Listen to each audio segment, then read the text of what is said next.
नमस्कार। आप देखना शुरू कर दिए हैं द पब्लिक समाचार नंबर 1। मैं हूं संतोष मंडल और इस वक्त मौजूद हूं मैं हुसैनाबाद की धरती पे। आज जो यहाँ का जो माहौल है वो काफ़ी प्रसन्न माहौल दिखाई दे रहा है, क्योंकि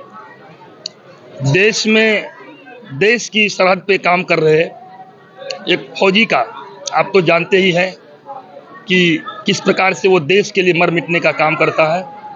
और हुसैनाबाद के समाज से ऐसे लोग रिटायर हुए हैं फौजी सेवा से, और उनका जो आज ज़बरदस्त रिटायरमेंट फंक्शन जो हुआ है अभी हुसैनाबाद की धरती पे, ये वाकई में ये पहली बार ऐसा देखने को मिलता है हम सब लोकल एरिया में। तो आज एक ज़बरदस्त संदेश देश दुनिया को जाएगा। आइए हम आपको मिलाते हैं फौजी साहब से और बात करते हैं। क्या नाम हुआ आपका? राजेंद्र प्रसाद मंडल जी। राजेंद्र जी, आप आज जो ये ज़बरदस्त ये कार्यक्रम जो हुआ है, क्या ये कार्यक्रम के बारे में आपको जानकारी थी? ये पहले हमें जानकारी नहीं थी। कल मैं जब घर आया तो बच्चों लोग को देखा हमने, खास करके मेरा भतीजा बेटा है मेरा वीरेंद्र जी, जो उनको हमने देखा जो मतलब कुछ ऐसे मार्केटिंग कर रहा है, हमें पता नहीं था। हमारा बड़ा बेटा पटना में एलएन का बॉटनी का लेक्चरर है, तो वो भी हमें पटना में रिसीव किया और वहाँ से फिर दूसरे गाड़ी में बैठाए और हमें ये भी नहीं बताए, जबकि उनकी वाइफ को भी मेरे साथ भेज दिया गया। ये जो देख रहे हैं आप, ये ज़बरदस्त माहौल जो है, ये आप कैसा महसूस करते हैं और इसका श्रेय किसको जाता है?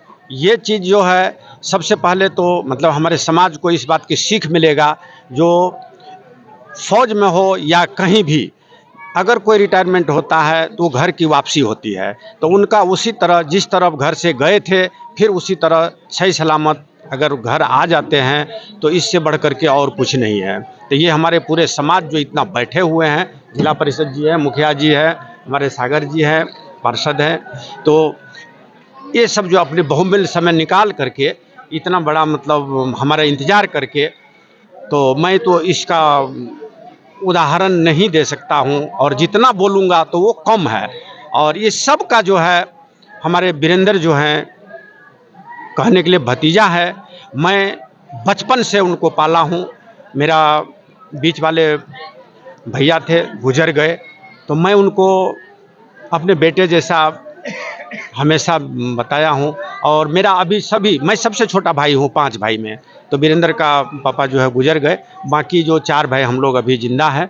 तो सभी लोग हमारे हमसे बड़े हैं महसन मंडल जी, उनका ये सब देख रहे हैं, ये सारे शायद उनका, और बाकी पूरे नवयुवक और हमारे समाज का, पंचायत का कहा जाए लोग पूरे। तो आप कब ज्वाइन किए फौजी में? मैं 1986 15 जनवरी को मैं सेना चिकित्सा कोर में मैं भर्ती हुआ। वहाँ 18 साल सेवा देने के बाद मैं वहाँ से स्वेच्छा से रिटायरमेंट ले लिया, जो मैं सिविल सेवा करूँगा। लेकिन मुझे जो है फिर कब लिए आप रिटायरमेंट? 2003 जनवरी में मैं फिर घर आ गया था। और ये बात किसी समाज को, हमारा भाई लोग को भी ये पता नहीं था जो ये रिटायर हो गया, क्योंकि रिटायर होना लोग समझते हैं अरे रिटायर हो गया, लेकिन हम रिटायर हुए थे कुछ सोच समझ करके। फिर मैंने सेना सुरक्षा कोर में मैं फिर भर्ती हो गया, मुझे ऐसा अवसर मिला और मैं उसमें 2000 कितना दिन काम किया? 2004 में मैं फिर उसमें चला गया और 31 मार्च 2024 नौसेना भवन नई दिल्ली हेडक्वार्टर है सेना का, वहाँ से मैं फिर अभी 4 महीना वहाँ फिर गया, पोस्टिंग कानपुर में था मैं, और वहाँ से जा कर के दिल्ली, और दिल्ली से मुझे 4 महीना ही वहाँ सेवा करने का मौका मिला और मैं 21 साल सर्विस करके फिर दोबारा। सबसे खुशी की बात है जो इस समाज का आशीर्वाद और मेरे जो भी हैं बड़े भाई हैं, भाभी है या जो भी हैं, तो उनका आशीर्वाद रहा हमारे ऊपर। सबसे पहले समाज का आशीर्वाद। मैंने 39 साल 2 महीना 16 दिन इस समाज से दूर रहा, आज मैं फिर इस समाज में वापस आया हूँ। बिल्कुल। तो आप सेना में कार्यरत रहे और रिटायरमेंट के बाद जो ज़बरदस्त आज आपका भतीजा जो इस तरह का फंक्शन किया है, तो उसको लेकर के आप क्या कर पर्सनली उसको क्या कहना चाहेंगे? पर्सनली तो इसका उदाहरण ही नहीं है, जो ऐसा काम उन्होंने कर दिखाया है, जो मैं उसका प्रशंसा जो लायक नहीं हूँ। बेटा है मेरा, बेटा का प्रशंसा क्या करूँ?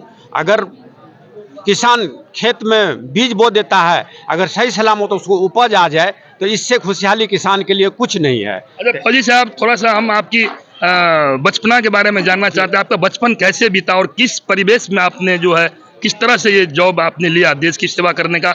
ये आपने क्या आपको जज्बा आपके अंदर आया कि देश की सेवा में लगना है? इसके बारे में थोड़ा सा। मैं यहीं से गांव का स्कूल से 5 क्लास पास किया। जी। 6ठा क्लास में मैं मिडिल स्कूल राधानगर पढ़ा, वहाँ से 8वां पास किया। वहाँ से फिर मैंने हाई स्कूल, जैसे हाई स्कूल में गया तो मुझे ये होता था जो हाई स्कूल में बड़े बड़े बेंच होगा, बड़े बड़े डेस्क होगा, क्योंकि हम लोग गांव से बिलोंग करते थे। बोरी लेकर के हम जाते थे इस प्राइमरी स्कूल में पढ़ने के लिए। लेकिन मुझे जब मिडिल स्कूल पास किया तो मेरा गुरुजन जी जो है बहुत अच्छे थे, बहुत अच्छा गाइड मिला हमको। खास करके जो वीरेंद्र है, वीरेंद्र का पापा जो मेरा भाई थे, बीच वाले भाई, तो उनका मतलब हमारे ऊपर बहुत बड़ा हाथ था, जो मुझे जो भी करना पड़े मेरा भाई नौकरी करे। तो मुझे दिल में ऐसा आया, जो बाकी नौकरी तो चलिए, तो उनका ये था जो हमेशा जो ग्रेजुएशन करो तुम और फिर नौकरी लेना। लेकिन हमें ऐसा लगन लगा, जो मैं मधेपुरा में जब इंटरमीडिएट में एडमिशन लिया तो वहाँ से मुझे मतलब ऐसा ये आया जो नहीं भाई, हमें कुछ न कुछ करना चाहिए। मैं वहीं से दौड़ भाग करने लगा और मधेपुरा से मैं सिंहेश्वर हर रविवार को दौड़ करके आता था। तो हमारे दोस्त लोग बोलते थे जो, अरे भाई इतना क्या ज़रूरत है दौड़ने की। लेकिन मैंने ठान लिया था और मैंने सेकेंड चांस में ही, एक बार मैंने कटिहार में नेवी में नौसेना में हुआ था सेलेक्ट, तो वहाँ मैं सब कुछ हो गया, लेकिन जा नहीं पाया किसी कारण, बस लेट हो गया। सेकेंड में मैं सहरसा से फिर मैं सेना में चला गया, जबकि हमारे घर वाले को, भाई लोग को भी कुछ पता नहीं था जो ये कहाँ है। यानी सहरसा से आप सेना में गए? जी। लास्ट तो हमारा बिल्कुल मतलब ऐसा दिल में हो गया जो नहीं, हमारे गांव का तो कोई और नहीं गया, तो मुझे मतलब कम से कम। चलिए लास्ट सवाल, आप अपने समाज के युवाओं को, खास करके ये आपके नियर डियर जो गांव है, तीन टोलिया, भालूकुप, और खास करके ये लोकल जो क्षेत्र है, इसके अंदर जो युवा जो अभी बहक रहे हैं, उसको आप क्या संदेश देना चाहते हैं युवाओं को खास करके? मैं हमेशा युवा को बोलता हूँ, जब भी मैं आता था तो समय तो मेरा कम होता था, छुट्टी 10 दिन, 15 दिन, 20 दिन, इसी में सारे मतलब बच्चे को देखना, समाज को देखना, घर द्वार देखना, तो ये सब चीज़ होता था। मैं हमेशा युवा को एक प्रोत्साहन के तौर पर मैं करता था, जो फिजिकल फिट जो भी हो, इससे अच्छा नौकरी और कोई नहीं है, आप लोग तैयारी करो। तो एक आध जो है कोई बच्चे कहीं अगल बगल का गया भी है, जो हमसे जूनियर है, हमको पता चलता है। एक अभी सियाचरण मंडल है, इनका बेटा भी अभी शायद बीएमपी में गए हुए हैं। हाँ, बाकी और बच्चे को मैं हमेशा यही बताता हूँ, और इससे मैं अभी और बच्चों को गाइड करूँगा जो अपना जो फिजिकल तैयारी करे, और सेना में, पुलिस में, कोई भी वर्दी की नौकरी, वर्दी सबकी बस की बात नहीं है पहनना। मैंने एक बार उदाहरण दिया था किसी को, धीरेन्द्र जी ज़्यादा टाइम नहीं लूँगा मैं, तो एक बार मैंने एग्जाम्पल दिया था लोगों को, जो देखिए हमारे माननीय प्रधानमंत्री नरेंद्र मोदी जी है, नरेंद्र मोदी की जगह पर मैं बैठ सकता हूँ, लेकिन मेरे जगह पर नरेंद्र मोदी जी नहीं बैठ सकता है। बिल्कुल बिल्कुल, बहुत अच्छी बात है। चलिए, बहुत ही अच्छा मैसेज आपने देश दुनिया को दिया। इतना ही दोस्तों, ये जो फौजी साहब का जो आज रिटायरमेंट का जो ज़बरदस्त होशंगाबाद में फंक्शन, आपको कैसा लगा? आप हमें कमेंट सेक्शन के जरिए बताइएगा। इतना ही, फिर मिलेंगे अगली वीडियो में। तब तक के लिए बने रहिए द पब्लिक समाचार के साथ। जय हिंद, जय भारत।